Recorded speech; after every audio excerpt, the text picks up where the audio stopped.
y obviamente eso es lo que vamos a tratar y vamos a empezar ya con la primera mesa redonda de las 16 que vamos a tener a lo largo de estos 3 días.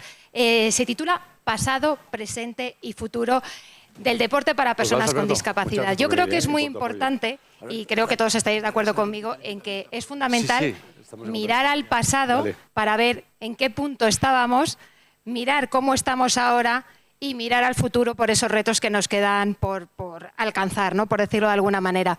De hecho, en esta mesa vamos a abordarlo desde un punto de vista histórico, pero también desde un punto de vista tecnológico. Vamos a ver cómo se ha avanzado en todo esto. Antes, por alusión, han hablado de Luis Leardi, el director del Comité Paralímpico Español de Comunicación. Él también fue deportista paralímpico. Y yo me quedo con una anécdota que nos ha contado muchas veces, y es que cuando él competía y ganaba medallas de oro en los Juegos, cuando volvía, en ese momento no había ni repercusión mediática ni becas, y de hecho tenía que devolver los chándal, porque ese chándal después lo reutilizaban otros compañeros de otros deportes para ir a competir. Ese es el pasado del que venimos. Gracias a ahora mismo estamos en un punto en el que, como sabéis, en los Juegos Paralímpicos de París, los deportistas paralímpicos han tenido los mismos premios por medalla que los deportistas olímpicos. Así que hemos avanzado mucho, pero queda mucho por avanzar. De todo esto nos van a hablar ahora en la siguiente mesa redonda que va a presentar David Blay. David Blay, al que muchos conoceréis, el encargado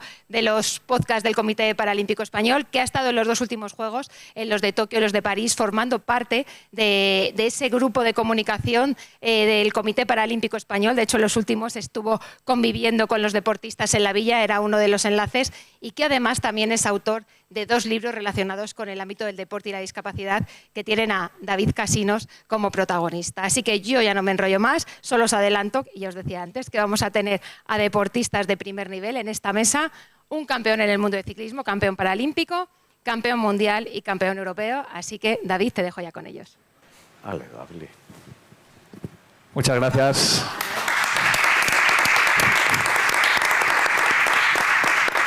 No hace falta, no os preocupéis, que para la gente que habitualmente trabajamos en la radio, como solo se nos escucha, no estamos acostumbrados a los aplausos. Bueno, bienvenidos y bienvenidas una vez más, gracias Almudena.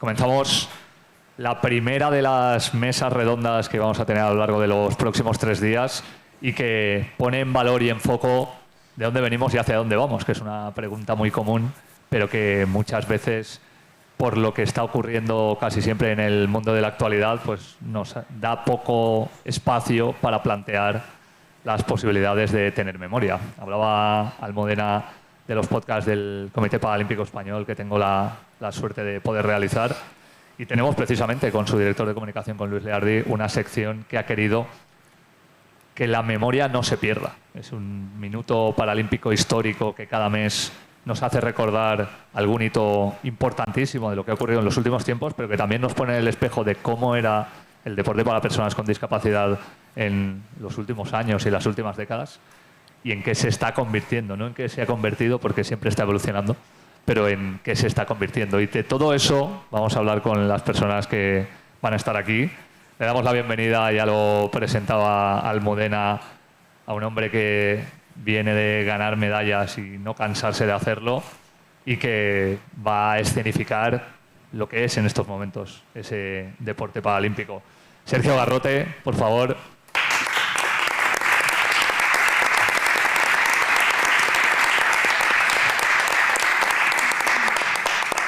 Le hemos pedido si era posible, ahora me pondré un poco más para que me veáis, Sergio, para que no tengáis que giraros y acabéis con tortícolis. Le hemos pedido si era posible que no viniera con las medallas, porque entonces hubiera tenido un problema de equipaje y aparte se hundiría el escenario bajo el peso, y así hemos decidido que las cosas vengan de esta manera. Tenemos que disculpar a Enrique Álvarez Horcajo, el director el presidente de la Federación Española de Personas con Discapacidad Física, porque justo ayer le avisaron que una rueda de prensa de la Nations League de fútbol para amputados se cambiaba de fecha y se hacía hoy en Ávila, con lo cual todavía ya ha hablado Carlos del futuro. Me imagino que en un futuro tendremos hologramas y será más sencillo tener a personas en 2 sitios, pero la realidad es que no vamos a poder disfrutar de lo que tiene que contarnos, que es mucho, pero sí que vamos a hacerlo ya que hablábamos de historia, con la historia viva del deporte de personas con discapacidad en este país, que no solo ha sido atleta, no solo ha sido medallista, sino que ha sido en gran parte uno de los culpables de esa evolución durante los últimos 30 años a través de diversos cargos en el Comité Paralímpico Español y también en muchísimos otros organismos. Alberto Jofre, por favor, le damos la bienvenida.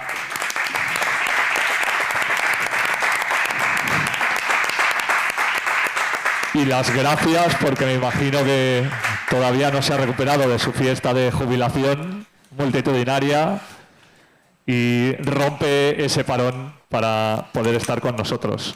Y en un entorno europeo fundamental, queríamos contar con un experto en proyectos continentales que a través del mundo del deporte también, en esa visión que decía Carlos, está buscando constantemente cómo integrar a las personas con discapacidad y a las instituciones, a las poblaciones, incluso a todos los ámbitos en los que nos podamos mover.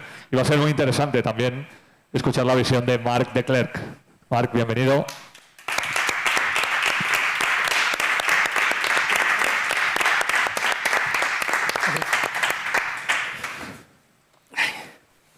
Vamos a intentar, ya que tenemos una persona menos, vamos a casi cumplir los tiempos, pero ir quitando algún minutito más para que luego al final seamos puntuales, que es lo que pide la gente.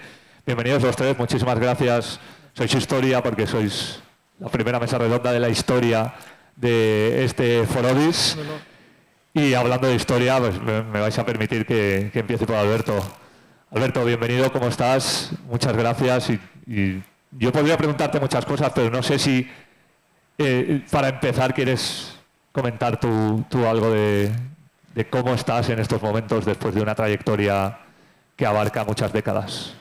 Pues muchas gracias, la verdad es que estoy fantástico. La jubilación pues te abre nuevas vías, cosas que no has podido hacer, pues empezarlas a hacer, ¿no?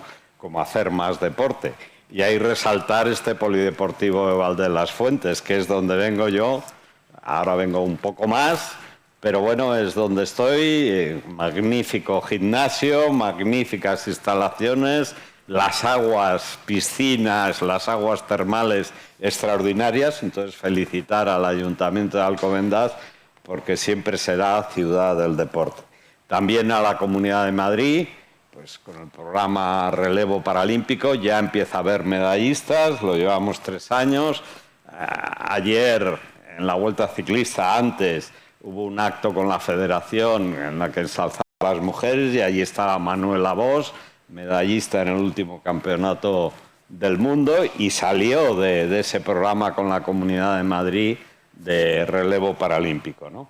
Y luego, pues, agradecer a la Fundación Enrique Esteire el que haya contado con nosotros y que haya montado este primer Forodis, que yo creo que tiene un futuro pues grande.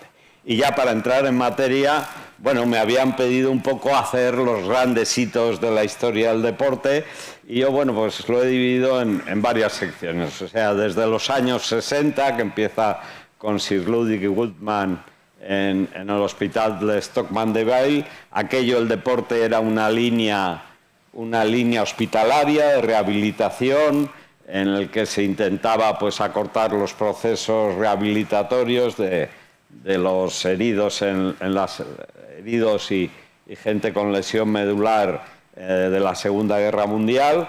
De esa fase, en los años 70, a nivel de España, pues se crean la Federación Española de Minusválidos, el nombre era Minusválidos, y hay que mantenerlo, y ahí pues se crea un gran inicio, una gran lucha, pues estamos en época predemocrática, ahí Juan Antonio Samarán influyó mucho, influyó Guillermo Cabezas, y se inicia esa fase, bueno, en la que teníamos que devolver el chándal al acabar cada competición porque se lavaba, y si yo era nadador lo utilizaba uno de atletismo en el siguiente campeonato, una época dura, pero que fuimos haciendo sitio, ¿no?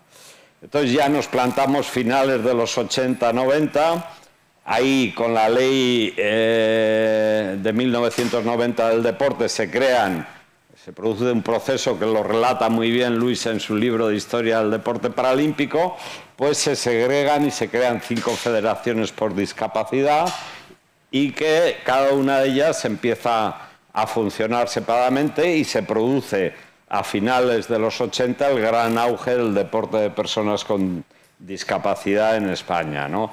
Ahí el gran hito son los Juegos Paralímpicos de Barcelona 92, ahí en ese España pasa a ser una superpotencia en el deporte de personas con discapacidad, pasa a superar las 100 medallas, quintos en el medallero, en aquella época por delante de Alemania, Francia, Italia, Holanda, Canadá, bueno, quinta potencia mundial, ¿no? Ahí se produce un cambio absoluto en los sistemas de clasificación deportivo, se pasa de clases médicas a clases funcionales, se inician los sistemas antidopaje, se estandarizan los reglamentos deportivos y sobre todo se empieza a competir funcionalmente. O sea, un amputado de una pierna podía competir con una persona con poliomielitis de una pierna o con un parálisis cerebral de una pierna. Y ese es el gran cambio de los años 90. Pasamos ya a finales de los 90 y ahí ya se produce, pasamos de hospitalario, concepto hospital-rehabilitación, a la gran frase de Guillermo Cabezas, deporte sin adjetivos. Y ahí pasamos ya a la superación, al esfuerzo, a deportistas, meramente deportistas, ¿no? De ahí pues ya pasamos al 2004, que para mí es un hecho, la Asamblea General del Comité Paralímpico Internacional en Egipto, pues marca, hasta ahí el deporte de personas con discapacidad estaba segregado, absolutamente segregado. Tú si querías hacer atletismo, pues tenías que estar en la Federación de Discapacitados según la discapacidad que tuvieras. Pues en 2004 el IPC decide dar un cambio de rumbo y decide que esos deportes se tienen que integrar en las federaciones ordinarias internacionales. Y ahí ya hay una avalancha de integraciones, ciclismo, triatlón, vela, remo, piragüismo, bueno, bádminton, etc. Y ya pasamos al 2008, que terminan esas integraciones, y hay un cambio. Habíamos hablado de hospitales, rehabilitación, habíamos hablado en los 80 deportes sin adjetivos y pasamos ahí al tema de integración e inclusión. Hay una denominación muy grande, se empieza a luchar en el 2008 por esa integración, esa inclusión y ya llegamos al 2020 con un proceso ya de valores, ya hoy por hoy, y lo han dicho Steire, lo ha dicho Durán, el deporte de personas con discapacidad es una palanca de cambio social. Las personas con discapacidad, que quizá tienen una vida más difícil, seguramente ganan 2 veces. La primera vez deportivamente tienen todos los valores del deporte, superación, lucha, compañerismo. Si caes y te sales mal, te levantas a los 5 minutos y ya estás compitiendo otra vez. Bueno, tienen ese problema, esa vida deportiva como cualquier deportista, pero también ganan 2 veces. Y la segunda es que han tenido un problema en su vida y a pesar de ese problema se han levantado y son campeones del mundo, ¿no? Yo creo que, ya para rematar, los objetivos que tenemos que hacer de cara al futuro, ahora actualmente, es la democratización del deporte de personas con discapacidad. La ley del deporte reconoce al deporte como un derecho. Ese derecho en las personas con discapacidad actualmente y hoy en día, en este primer tercio del siglo XXI, no se realiza. Hoy una persona con discapacidad no puede practicar deporte donde y cuando quiere. Eso es imposible. Por lo tanto, hay que trabajar en esa eliminación de barreras. ¿Cuáles son esas barreras? Pues podría estar horas, pero así muy rápidamente. El material deportivo de personas con discapacidad es carísimo. Hay que ir a esas líneas de producción, hay que rebajar esos costes de venta del material deportivo. la administración pública tiene que introducir en el catálogo ortoprotésico el material deportivo porque va a disminuir los costes de seguridad social de tratamiento. Hay que incidir en la accesibilidad en instalaciones deportivas. En el último censo de instalaciones deportivas del Consejo Superior de Deportes, que hay censadas 70.000 instalaciones, menos del 20% tienen los vestuarios accesibles. De esas 70.000, menos del 20%. Y no porque no cumplan el código de accesibilidad, que lo cumple, sino que el material deportivo de personas con discapacidad es más grande del que viene en el código. Por lo tanto, hay que cambiar ese código. Hay que trabajar en la formación de técnicos, se ha avanzado mucho en universidades, en INEF, en las federaciones españolas, pero es una de las carencias grandísimas la formación de técnicos que tengan herramientas para hacer clases y técnicas inclusivas, totalmente inclusivas. ¿Cómo hacerlo? Pues yo creo muchísimo en la colaboración público-privada.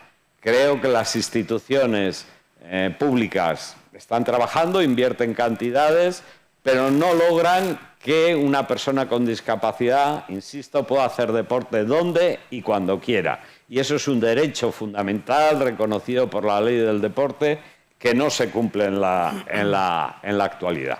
Hay que trabajar en patrocinios. Yo creo que es una vía. La imagen que da un deportista es tremendamente muy buena para asociarla a una empresa, pero la imagen que da un deportista con discapacidad, muchísimo mejor. Por lo tanto, esa colaboración público-privada hay que fomentarla. Hay que trabajar mucho en redes sociales.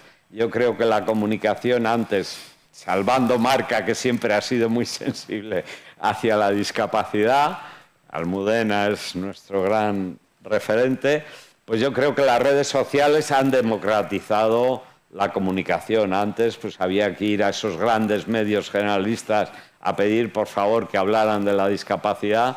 Hoy las redes sociales, si te montas, como tiene Sergio con sus 40.000 seguidores, ¿no? Creo que celebramos el otro día los 40.000, pues puedes difundir, puedes hacer creer, puedes entusiasmar a la gente. Por lo tanto, hay que trabajar muchísimo en la comunicación y, sobre todo, yo creo que hay un ámbito muy importante que es la coordinación entre todas las instituciones. Yo creo que en el mundo de la discapacidad intentamos cada institución luchar en su ámbito y yo creo que el éxito es la coordinación. Ayuntamientos, comunidades autónomas, Consejo Superior de Deportes. Creo que tiene que haber una coordinación mucho más amplia con la parte más privada, que son las federaciones territoriales, los clubs, las federaciones territoriales, las españolas, el comité. Yo creo que cuando hay escasez de recursos económicos, lo que hay que intentar es coordinarse y no ir todos a hacer lo mismo, ¿no? La alta competición llama mucho y quizá todos queremos la alta competición, pero creo que el gran objetivo es el deporte de personas con discapacidad para todo el mundo. Yo creo que es la gran asignatura pendiente. Un ejemplo odioso. Alemania tiene 400.000, casi 500.000 licencias deportivas de personas con discapacidad. En España estamos creciendo, pero tenemos 17.000, ¿no? 17.000 contra 500.000. Pues eso yo creo que es una imagen que lo dice todo. Bueno, y ahí me callo porque...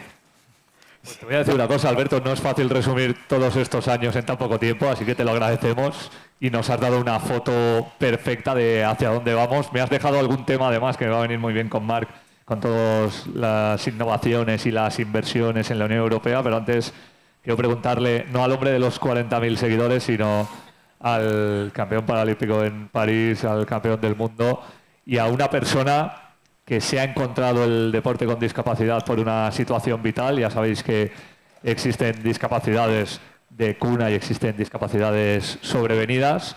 Y claro, no es lo mismo para una persona tener que practicar deporte desde pequeño en unas circunstancias que en otras. Con Sergio ha pasado en esa segunda fase y él se adaptó de repente a una normalidad, y lo que me gustaría que nos explicaras es qué te encontraste al principio, qué trayectoria tú creías que ibas a tener al margen de lo que luego ha llegado, Sí. y sobre todo en qué momento te encuentras más allá del deportivo, que creo que es evidente.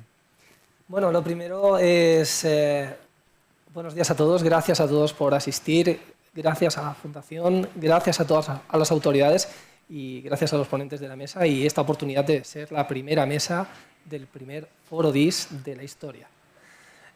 Sin más, a la pregunta que me hacías, David, pues bueno, yo vengo con una discapacidad adquirida en 2001, ¿de acuerdo? Donde, bueno, ya ha llovido, parece relativamente poco, que el tiempo ha pasado muy rápido, pero han pasado los años. Y hay una gran diferencia cuando hablamos de pasado, presente y futuro, de en ese tiempo al actual. Y bueno, pues vuelvo a renacer de un hospital que viene con el apellido de Goodman, el que vendría a ser pues bueno, pues el estandarte del deporte con discapacidad de la historia. Y te hablo del 2001 y sinceramente con esa falta de comunicación que ahora mismo tenemos todos, toda la gente joven, ¿no? Que tenemos la comunicación bueno, pues a través de la pantalla de un móvil en nuestro bolsillo. Pues yo en ese momento, dentro del abanico de deportes que había y con mi discapacidad, pues no encontré realmente la manera de poder hacerlo, ¿no? O de una manera fácil o cómoda para mí. Debido a que, pues, desde mi propio ámbito municipal, todavía las instalaciones, como bien dice Alberto, no se encontraban adaptadas, porque bueno, comunicarme a lo mejor con la ciudad de Barcelona, yo vivo a escasos kilómetros de la ciudad de Barcelona, unos 12 kilómetros, pero era para mí muy difícil poder acceder a instalaciones deportivas. Hablamos de una Barcelona que había sido olímpica y paralímpica, y ya me dificultaba el acceso al deporte. Y bueno, pues esa revolución que en ese momento empezaba a haber sobre el deporte, que como bien dice Alberto, uno de los operantes trabajadores para que ese deporte llegara a todos, se iba produciendo. Yo en el paso entre 2001 y 2011 centré mi vida un poco sobre todo en los primeros años, un poco en el duelo. Vivir ese duelo de una manera personal, reestructurar mi vida, porque se había totalmente caído como un castillo de naipes. Tenía que volver a construirla poco a poco, a nivel familiar, en la cual me acompañaron pues, también un divorcio, una serie de cambios que vinieron, no tienen por qué ver con la discapacidad, pero sí que es verdad que vinieron a posteriori. Una nueva relación de pareja, una nueva vida, ¿no? La llevé de la mano de los estudios, primeramente. Hace un momentito hablábamos aquí fuera, en el pasillo. La llevé de la mano de los estudios porque con mi discapacidad pensé que el cerebro, como se había quedado intacto, era una manera de igualarme con la sociedad. Es decir, bueno, pues mira, como a nivel físico no voy a poder hacerlo, pues ejercitaré el músculo del cerebro. Y bueno, pues me introduje dentro de los estudios, me reincorporé a mis estudios en mi vida universitaria, estudié medicina y luego pasé a criminología. Y como buen estudiante de medicina hacía lo que no me enseñaron, aplicar todo aquello que tú dices y no haces en ti mismo. Y por aquí que tenemos a médicos que nos han acompañado en los juegos, podrán dar fe de ello. Apliqué en mí mismo a partir del 2012 el hecho de tener que intentar hacer una vida más activa. Yo le venía diciendo a mi pareja de que si continuaba con esa vida de sedentarismo no llegaba a los 50. Ahora mismo tengo 46. Parece que vas a llegar, ¿eh? Sí, yo espero, por lo menos. Nunca se sabe lo que pueda pasar mañana, pero de momento seguimos para adelante hacia ese camino. Pero te puedo asegurar que no hubiese llegado. Por un sedentarismo, por un estilo de vida no saludable, que no vienen de la mano de nada, sino de un poco de un entorno social en el cual no generas actividad física, tan importante ahora mismo para las personas con discapacidad. Bueno, pues recuerdo, allá por un mes de febrero, una persona, un vecino mío con discapacidad, pasó con una bicicleta, con una handbike, muy cerca de mí, me la estuvo enseñando, aquello me fascinó. Yo quedé fascinado. Yo no desconocía totalmente de que esa modalidad de deporte existía. Es más, cuando yo tuve el accidente, esa modalidad no existía ni estaba contemplada dentro del mundo del ciclismo, que era el ciclismo de brazo, el handbike. Bueno, a mí yo me quedé fascinado. Digo, bueno, pues yo lo primero que llegué a mi casa y decirle a mi mujer, yo quiero una bici de estas. Vale, pues vamos a intentar buscarla. Fue lo primero, buscarla. En aquellos momentos la dificultad, te hablo del año 2012, encontrar una bicicleta adaptada era muy complejo, muy difícil. Tuve que adquirir una de tercera o cuarta mano en Italia, que aún conservo, y de la cual, pues bueno, partía, soldaba para intentar amoldarla a mí, de la cual me destrocé los hombros por tener desconocimiento de biomecánica de la propia bicicleta, y que en un mes y medio, pues prácticamente la quería dejar aparcada porque el dolor de hombros que tenía era insoportable. Pero bueno, la insistencia y el gusto que me generaba el montarme en mi bicicleta y sentirme libre fuera de mi silla, la verdad es que paliaba muchísimo aquel dolor. Y al poco tiempo, a los 3 meses, me apunté a una prueba internacional de ciclismo adaptado, en la cual quedé último. Pero fue mi primer contacto. Quedé último, pero fue la que más emoción me generó y la que con más cariño recuerdo, porque es la que hizo descubrir al Sergio Garrote que vemos en esa pantalla con esa última foto en unos Juegos de París, una medalla de oro. Fue la de descubrir al Sergio Garrote más competitivo. Al Sergio Garrote que se igualaba y se equiparaba a nivel funcional a personas con una discapacidad parecida a la mía. Y en la cual, desde el final, ya lo tenía claro, había tocado el fondo y solo me quedaba escalar poco a poco. Hablo del 2014, pues bueno, hubo una revolución en mí que venía de la mano también del movimiento paralímpico, colaborando con federaciones, en la cual pues yo me iba adentrando dentro de las competiciones de Copa de España a nivel de ámbito nacional, en pruebas en las que yo pues asistía de una manera pues voluntaria y costeándomelo poco a poco, como creo que se inicia realmente el deporte, de una apuesta personal y voluntaria. Al deporte, como bien ha dicho Alberto, podemos acceder todos. Ahora mismo la ley nos ampara a todos, aunque sea más difícil para algunos que para otros, pero nos tiene que amparar y luego la competición es opcional, ¿vale? Y luego existe la selección del deporte al deportista, que es lo que te hace la diferencia, ¿no? Lo que yo baso las 3 medallas y la foto de unos Juegos Olímpicos o unos Juegos Paralímpicos, que es esa parte de talento que reúne muchas condiciones. Esas condiciones se iban reuniendo durante esos primeros años de competición hasta que, bueno, en 2016 fui a mi primera convocatoria con la selección española. Gano 2 pruebas de Copa del Mundo previas a unos Juegos de mes y medio antes de Río 2016, que me catapultó desde ese momento hasta la actualidad. Tengo un palmarés en el cual he estado en cada una de las pruebas individuales en las cuales me he presentado con la selección nacional, vistiendo ya sea para Juegos Olímpicos, Juegos Paralímpicos o ámbito de federación. No me he bajado de ese palmarés entre el oro, la plata y el bronce, y que gracias al Comité Paralímpico, y gracias con mayúsculas, entré dentro de lo que fue esa revolución que nos llevaba al ciclo de Tokio 2020, de la mano de una beca paralímpica que conseguí en el año 2017 en un mundial. Que aquello pues fue escalando gradualmente a lo que fue mi primer oro. Nunca había conseguido un oro a nivel internacional en una prueba mundialística, y consigo, con Alberto Jofre presente, en estos Juegos atípicos de lo que fue Tokio 2020, que se celebraron en 2021. Desde ese momento sí que es verdad que hasta París pude revalidar mi título de campeón paralímpico en contrarreloj, mejorando aún mis marcas de Tokio 2020, y hasta recientemente, hace un par de semanas, que vengo pues con 2 platas de un mundial en bronce, donde bueno, pues, acumulo un palmarés de más de 90 medallas internacionales, y en las que pues, guardo en mi corazón esas 4 medallas paralímpicas, con 2 oros, una plata y un bronce entre Tokio y París.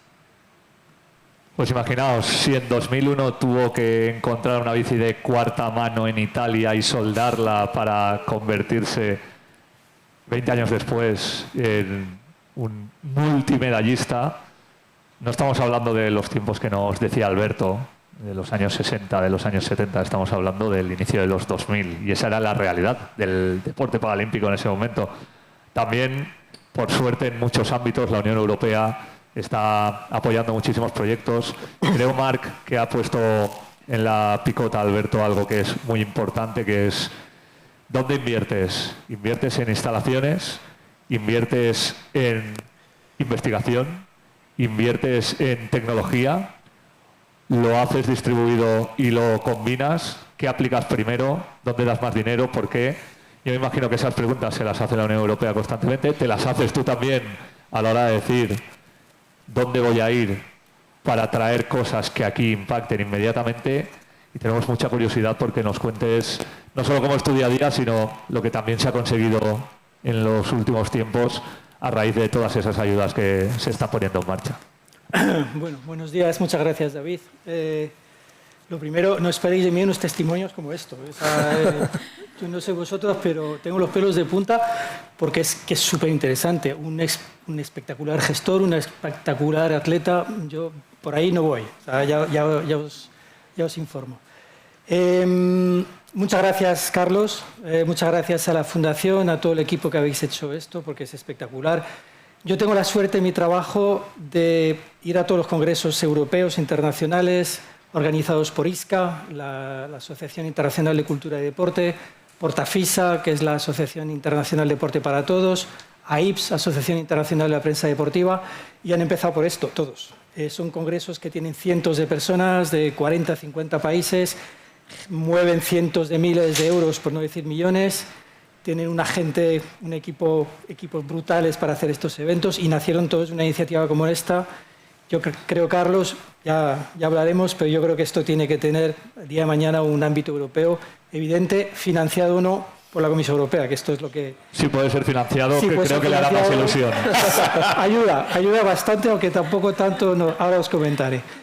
Antes de entrar en materia, sí me gustaría hacer una pequeña distinción a nivel europeo y a nivel nacional. La Ley del Deporte, si no me equivoco, del diciembre de 2022, en España, en su artículo 4, menciona que el deporte inclusivo es deporte para personas con discapacidad. En Europa es distinto.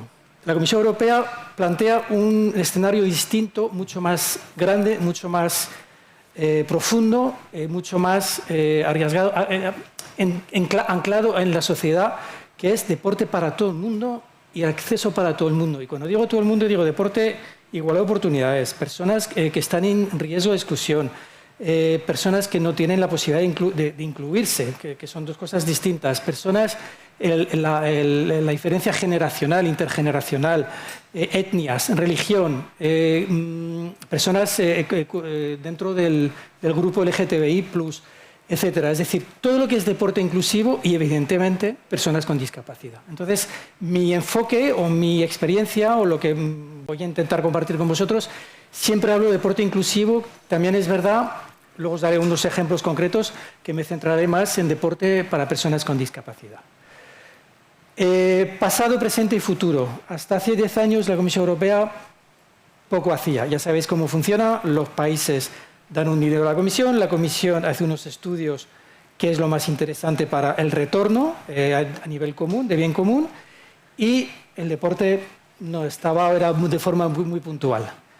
Sin embargo, otros sectores de la sociedad, la formación profesional, el empleo, I+D, e incluso temas lingüísticos, siempre han tenido el apoyo de la Comisión Europea. Y hace unos 10 años se crea un nuevo programa que muchos conocéis por el tema del sector de educación, que es Erasmus+.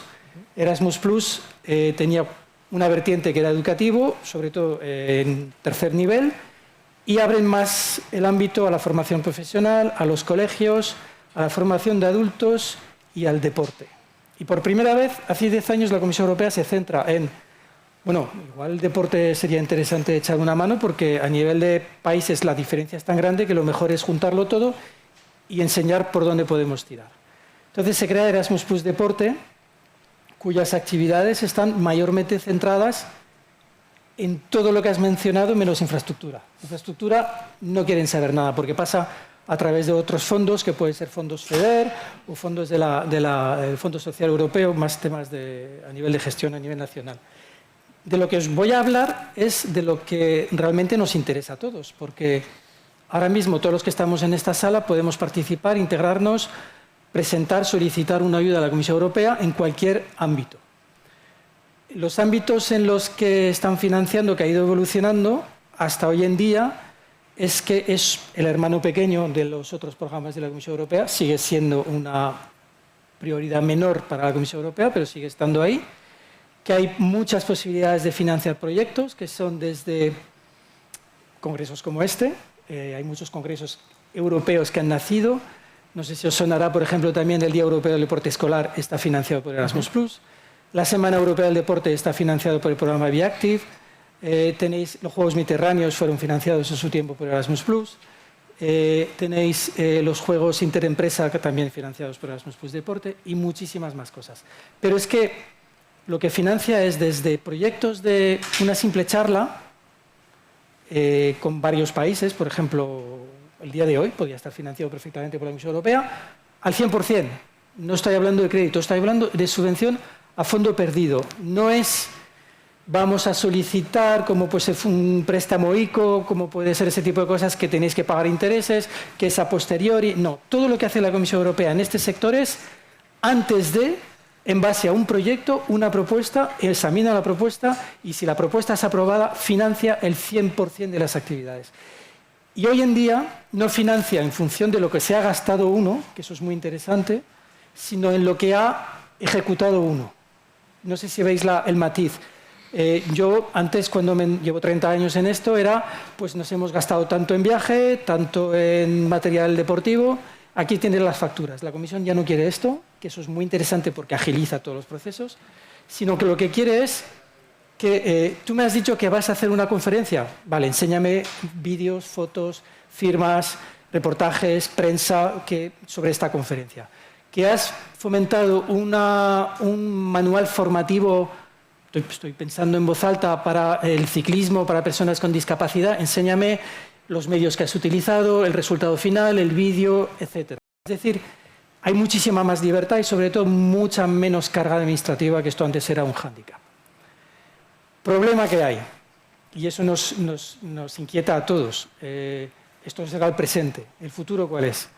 Ahora os daré el presente donde estamos. ¿El futuro cuál es? Que nos esperábamos mayor implicación de la Comisión Europea, mayores fondos, mayores posibilidades, mayores proyectos, pero boom, cae el tema Rusia, y la Comisión decide a ir cerrando grifos de algunos programitos, porque esto es un programito, son cientos de millones, no son miles de millones, y se lo va a dar otros aspectos, defensa, etc. Entonces el deporte no es prioritario. El deporte a 5 o 10 años no es prioritario probablemente pues, la defensa, la ligne Maginot francesa imaginaria de la Segunda Guerra o la Primera, lo mismo, pero con el este.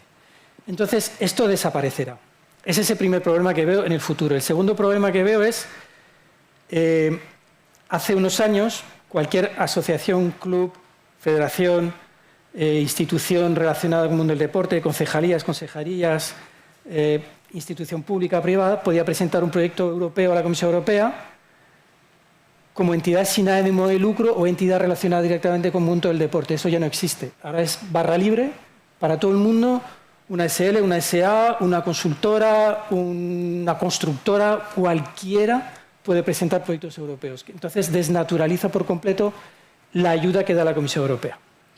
Dicho esto, y para que ya poner un tono práctico en todo eso que os he contado, porque os parecerá, algunos lo conoceréis probablemente el programa Erasmus+, otros no, os voy a dar 4 ejemplos de proyectos.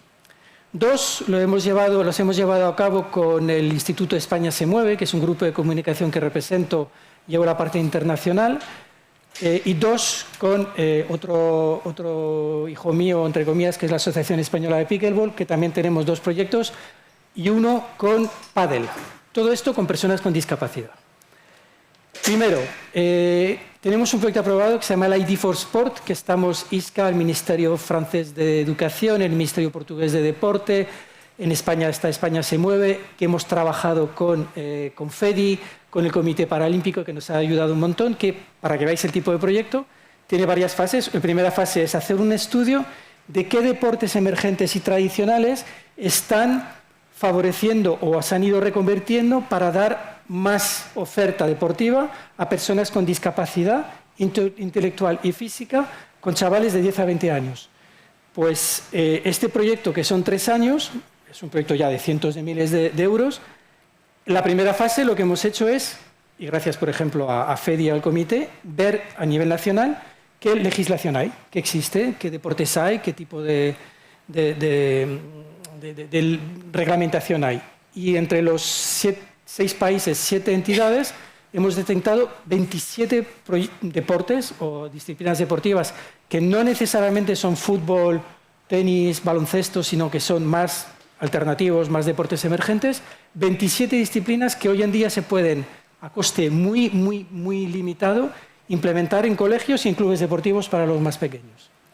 La segunda fase del proyecto fue, una vez que las habíamos detectado, hacer pruebas piloto. Entonces, en España, por ejemplo, con la Fundación A la Par, que se ha mencionado esta mañana, hemos hecho pruebas para meter el pickleball, pero también meter el boccia o otros tipos de iniciativas para personas con discapacidad. Insisto, intelectual y física. Y la tercera, estamos ahora en una fase de difusión para enseñar lo que se está haciendo. Segundo proyecto, para que veáis lo que financia. Nos financia los viajes, nos financia las reuniones, nos financia la compra de material, nos financia los estudios, la investigación, la tecnología, podemos hacer plataformas digitales, podemos hacer todo ese tipo de actividades dentro de Erasmus Plus Deporte. Segundo ejemplo, que también interesa mucho porque es un tema que hemos hablado ya esta mañana, que es la cobertura de los eventos de deporte inclusivo y deportes para personas con discapacidad. No hay. Las hay puntualmente cuando hay un evento de tipo paraolímpicos o de tipo Special Olympics, etcétera.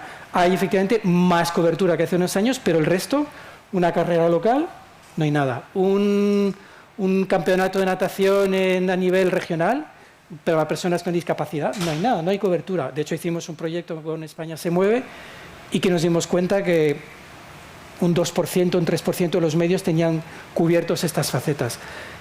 Tuve la suerte de hace 1 año y medio de estar en Santa Susana, a lo de Barcelona, en un congreso de AIPS, y había 400 periodistas deportivos, solo periodistas deportivos. Le preguntamos, ¿cuántos de los que estáis aquí presentes sabéis lo que es el deporte inclusivo? Levantó la mano, 1. De 400 personas de, no sé si eran 120 países, 1 levantó la mano. No, 3, perdón. Porque a la siguiente pregunta preguntamos, ¿sabéis qué es el periodismo deportivo inclusivo?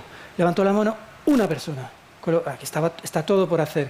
Entonces, desde España se mueve, hemos creado un proyecto que ha terminado, que Carlos conoce también, que lo presentamos en el Consejo Superior de Deportes, que se llama el SIMS. Hemos creado un proceso de certificación para los medios que cubren eventos deportivos inclusivos.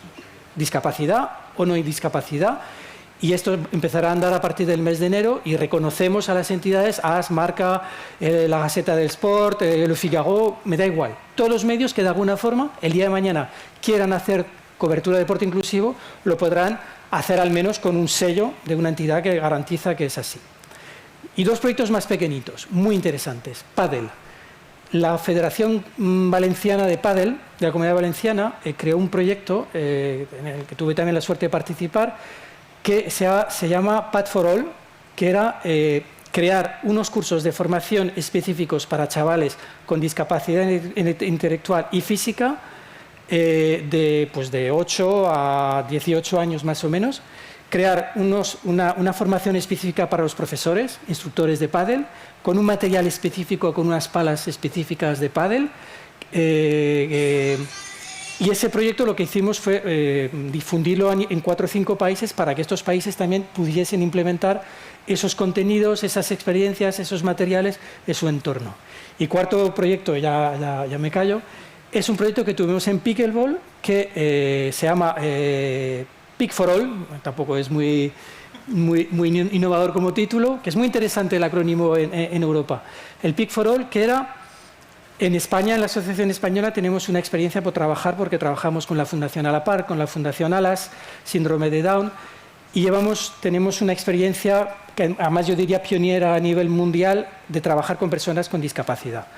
Y hicimos un proyecto en el que la mayor parte, aparte de difundir, de compartir con otros países, de reunir en un evento en Villaverde, aquí en Madrid, ojo a los colectivos que venían, y ya vuelvo a mi punto primero de la intervención, deporte inclusivo. Teníamos a personas en silla de ruedas, teníamos a mujeres de las cárceles de Alcalá Meco, teníamos a personas del colectivo LGTB, teníamos a personas mayores de hasta 80 años, teníamos a niños, teníamos a gente de muy alto nivel de pickleball, teníamos 7 o 8 grupos distintos y hicimos una jornada de pickleball dentro de uno de los pabellones de Villaverde, que probablemente fue la mejor experiencia mía a nivel de pickleball llevo ya 10 años en este mundo, y el grado de satisfacción, de inclusión que hubo en este evento no lo he vuelto a ver nunca más, porque es realmente inclusión, realmente deporte inclusivo, porque hacíamos rotatorias, talleres rotatorios, todo el mundo jugó contra todo el mundo. Las personas en silla de ruedas jugaban contra las chicas de las cárceles, los del colectivo LGTB jugaban contra los mayores, y así todo el mundo jugó contra todo el mundo. Hicimos una evaluación de la actividad, esa evaluación la mandamos a la Comisión Europea, y la Comisión Europea la determinó como best practice ese evento que hicimos, porque esa es la línea. Y nada, de momento me callo por si hay más... No te hemos traído para que te calles, Marc, pero te lo agradecemos. Pero os voy a hacer una pregunta más a cada uno. Antes, también hay que tener en cuenta que Alcobendas, como ciudad del deporte, también está asistiendo a varios torneos de pickleball y siendo un referente dentro del país. Y el pickleball y el pádel, curiosamente, son...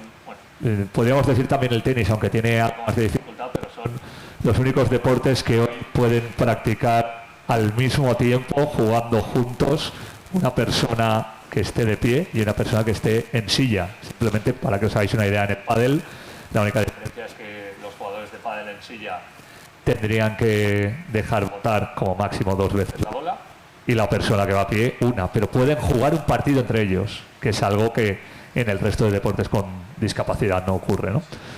Yo quería que Alberto, después de contarnos la historia, porque es una enciclopedia, concluya un poco su intervención hablando desde lo que él ve para el futuro, porque durante los últimos 30 años como directivo, antes como deportista, ahora como él dice jubilado, pero todos sabemos que la actividad le hierve y no puede estarlo al 100%, tiene una perspectiva única, ya no solo de lo que ha pasado, sino de lo que puede pasar. Y me gustaría que nos dijeras, Alberto, ¿qué crees que va a pasar y que tiene que pasar en el deporte para personas con discapacidad en la próxima década? Bueno, yo creo que... Joder, hay tantas cosas, pero bueno, resumo, intento extractar. El mayor eliminador de discapacidad, conceptualmente, es la tecnología. Con una buena tecnología, lo vamos viendo día a día, las personas con discapacidad lo tienen mucho más fácil, ¿no? Entonces yo creo que en el deporte esa entrada de la tecnología hay que estar muy atentos, hay que trabajarla. La inteligencia artificial en el deporte ya ha empezado, hay países que llevan 6 o 8 años con unas bases de datos inmensas y que ya empiezan a tener resultados de esa inteligencia artificial. Pero claro, la inteligencia artificial necesita esa base de datos. Y ya vamos al problema de España. Sobre deporte, pues un club tiene sus datos, la comunidad autónoma los suyos, la territorial la suya, la española la suya, el consejo la suya. Pues para tener una inteligencia artificial aplicada al deporte hay que tener una base de datos centralizada y de ahí sacar, ¿no? Pues yo creo que ese va a ser uno de los grandes exponentes, la tecnología, teniendo en cuenta al deportista de una forma holística. O sea, en mi época, cuando yo nadaba y era medallista, pues era yo y mi entrenador. Hoy en día un deportista con su solo entrenador no hace nada, ¿no?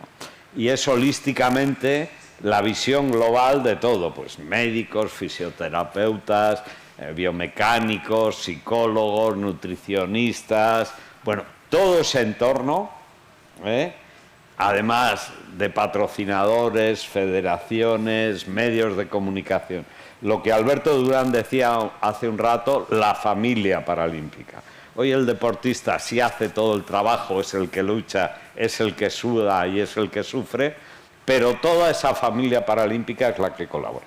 Por lo tanto, yo ahí hay que trabajar mucho en esa excelencia deportiva, las medallas se obtienen en centésimas de segundos y ahí vas si te has tomado el agua a 10 grados o te la has tomado a 20. Ahí está la centésima, la almohada con la que has dormido, la alimentación que has tomado el día antes, la alimentación que tomas el día después para recuperarte para la siguiente prueba. Para mí el concepto de inclusión, yo te reconozco que en España es tan potente el movimiento deportivo de personas con discapacidad que hoy en día se entiende inclusión por deporte. Y hemos desplazado a una gran cantidad, la mayoría de colectivos que tienen que entrar en la inclusión, pero que es tan potente el deporte en España de personas con discapacidad que se ha asociado, se ha quedado con la palabra deporte inclusivo. Yo creo que hay que trabajar en la inclusión de una forma tremenda, es la vía de democratizar el deporte para personas con discapacidad, tenemos que salir de nuestros guetos de la discapacidad e incluirnos en instituciones pues normalizadas, ¿no? Hay que trabajar enormemente en la visibilidad, la visibilidad es una de las grandes claves, gracias a Marca, de verdad que es el modelo. Bueno, a Marca, el Comité Paralímpico Internacional y Almudena, no me acuerdo del año, fue en Río o después de Río, le dio mejor medio de comunicación del mundo mundial, ¿no? Pues no es gratuito el trabajo que realizan. Pues la visibilidad la tenemos que trabajar, sin visibilidad pues no somos nada, no vienen patrocinadores, no vienen las instituciones públicas. La sostenibilidad del modelo, se habla mucho de sostenibilidad, la sostenibilidad tiene tres facetas, ¿no? La medioambiental, la huella de carbono, que nos quedamos mucho ahí, la social, que es donde estamos nosotros, esa sostenibilidad social, y luego la sostenibilidad en transparencia económica, etcétera, ¿no? Pues el modelo deportivo de personas con discapacidad tiene que trabajar muchísimo en ese modelo de sostenibilidad. Tenemos que ir dejando la vía del voluntariado, que es necesario, o sea, unos Juegos Olímpicos o Paralímpicos no se podrían realizar sin voluntariado, con 40.000, 50.000 voluntarios, pero luego hay una parte profesional y tenemos que ir a esa profesionalización. Bueno, yo siempre me extiendo, pero esas son un poco las líneas que veo que hay que trabajar en el futuro y perdonar. No lo has hecho, todo lo contrario, lo has resumido fantásticamente, Alberto, muchísimas gracias. Quiero preguntarle a Sergio por algo que él hablaba de 2001, ha visto evolucionar y ha cambiado. Hubo una campaña que os invito a ver, dura 1 minuto y medio en YouTube, que se llama Meet the Superhumans, conoce a los superhumanos, que para mí cambió radicalmente la perspectiva del deporte paralímpico. Fue la campaña que hizo Channel 4, que es la televisión que tiene los derechos en Reino Unido, en los Juegos de Londres, y por primera vez igualó a los deportistas, y no hablo de discapacidad. Los consideró, más allá de darles un calificativo, los consideró deportistas de pleno derecho, y en Londres podías ver lonas de deportistas olímpicos y paralímpicos al mismo nivel en la ciudad durante los Juegos de 2012. Ahí empezó a cambiar lo que es el deporte paralímpico a nivel europeo y empezó a cambiar también a nivel español. Ahí nace el Plan ADOP y los deportistas, como decía Sergio, pueden acceder a becas, pueden centrarse en ser deportistas. Ha habido gente que vendía el cupón y cuando acababa de vender el cupón se iba a entrenar y luego conseguía medallas en deportes paralímpicos. Quiero que explique, Sergio, cómo es la vida hoy de un deportista con discapacidad, sabiendo que puedes ser deportista, aunque hayas estudiado y tengas más inquietudes, y que solo tienes que centrarte en eso y en nada más. Hoy habrá una mesa también, pues con, lo decías tú, los doctores, los fisioterapeutas, todo lo que pone alrededor el Comité Paralímpico, ¿no? Al margen del equipo propio. Pero cómo es la realidad de alguien, porque hay mucha gente que sigue pensando que los deportistas con discapacidad siguen teniendo que romper algunas barreras y lo tienen que hacer, pero hoy puedes vivir del deporte y dedicarte a pelear por ganar medallas de esa manera. Pues buena pregunta, David, porque gracias al Comité Paralímpico, gracias al Planado, gracias a sus patrocinadores, deportistas como yo pueden dedicarse en plenitud al deporte. Un deportista paralímpico, en mi caso, es 24/7. Y lo eres hasta en el momento en el que te acuestas e incluso duermes, en tu propio descanso. Vuelvo a poner el agradecimiento en el Comité Paralímpico y en todo el equipo multidisciplinar que pone a nuestro alcance, a deportistas como yo, de la mano de fisioterapeutas, médicos, nutricionistas, psicólogos, que trabajan para que el deportista solo se centre en su rendimiento, en su pleno rendimiento. Y te hablo de un trabajo que sí que es verdad que se trabaja de cara a unos Juegos Paralímpicos, que es cada 4 años, pero que el comité está, bueno, durante todo el ciclo que te lleva a ese momento, a ese día D, hora H, está continuamente a tu lado. En el ámbito económico, te proporciona todos los medios, que viene gracias de la mano de nuestros patrocinadores. Y de lo cual quiero resaltar y recalcar, Susana sabe y hablará seguramente de ello, de la nueva ley del mecenazgo y del patrocinio, que tanto pues, nos puede beneficiar al deportista paralímpico para que demos pasos adelante hacia la profesionalización del deporte paralímpico. Cuidado, el deportista paralímpico hace el mismo ejemplo que un profesional, que cualquier deportista profesional, gracias de la mano del comité. Sin ello no es posible.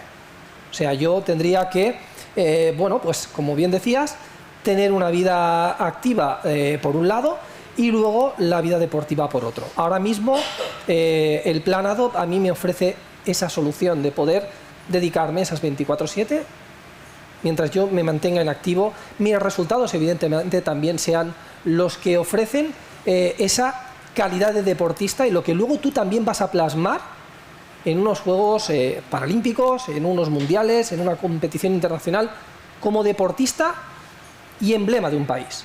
Somos lo que hablamos, la imagen de un país, y somos la mejor imagen que puedes dar. Yo para mí ese momento en el cual a ti te ubican en el centro de un podio, yo ante un anfitrión que tenía a mi derecha, que era el segundo París, Francia, donde era anfitriona de ese momento, yo arrebatarle, y sinceramente lo digo, fue para mí algo enorme. A lo cual, pues bueno, pues el Comité Paralímpico Español puede sentirse muy orgulloso de llegar a París y arrebatarle a un anfitrión en su terreno un honor olímpico como es el obtener un oro. Para mí era una doble satisfacción. ¿Por qué? Porque para mí era ejemplarizar lo que el Comité Paralímpico viene haciendo durante años. No solo para ese momento, sino durante años. Y el trabajo que hace día a día, de todo un equipo de personas que son invisibles. Yo soy solo un mero ejecutor. Pero es que el Comité Paralímpico Español es un montón de personas, somos una familia que nos aunamos, deportistas, pero también personas que trabajan para que nosotros estemos en pleno rendimiento. Y bueno, y desde aquí hago un llamamiento a que ese movimiento que hace el Comité Paralímpico se siga aunando de fuerza gracias a esas nuevas leyes que nos darán un poco de mejor financiación al deporte paralímpico para que, bueno, pues siga aumentando nuestro medallero poco a poco, siga llenándose de promesas del deporte, siga habiendo relevo generacional y que, bueno, pues estos deportistas que ahora mismo pues están por nuestra sociedad, por las calles, un poco pensando en qué pueda ser o qué no pueda ser, si pueda ser de la mano del deporte, si pueda ser de cualquier ámbito, bueno, pues el deporte sea un mecanismo de inclusión y de una visibilidad como me dio a mí cosa que no ha hecho ningún otro aspecto de mi vida. Y aquí estás casi en los 50 diciendo esto. Dime, Alberto. No, un poco quieres comentar? aclarar. La preparación de los deportistas para los Juegos está declarado como evento de excepcional interés público y quien lo trabaja, pues las empresas que aportan tienen una desgravación importante. Lo que sí me gustaría resaltar, y era cuando hablaba del patrocinio, hay un programa ADO y hay un programa ADO paralímpico, ¿no? Pues el programa ADO olímpico está subvencionado por el gobierno español, es deficitario absolutamente al 100%, y el ADO paralímpico está financiado con dinero privado, con empresas. Y era un poco el reclamo y gracias. O sea, el deportista olímpico y paralímpico tienen ayudas, uno por el gobierno español, los olímpicos, subvencionado por el gobierno, y los paralímpicos por empresas privadas. Y era lo que decía, ponía ese énfasis en el patrocinio. Hay que trabajarlo muchísimo, hay que dar contraprestaciones, no es una cuestión de responsabilidad social corporativa, Exacto. es que la empresa tiene que beneficiarse y tiene que ganar con esos patrocinios. Hay que cuidarlos también.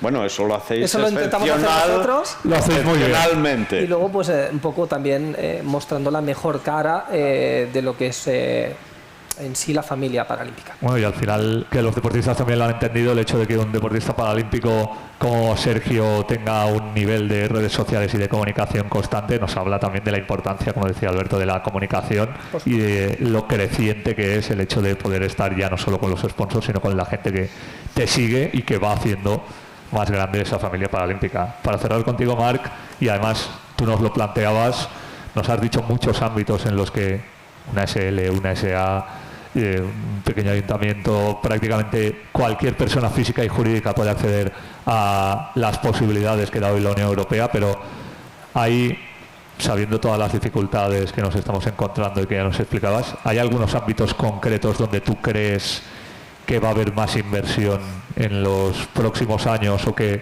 podrían ser más susceptibles de ayudar a un mundo como el del deporte con discapacidad?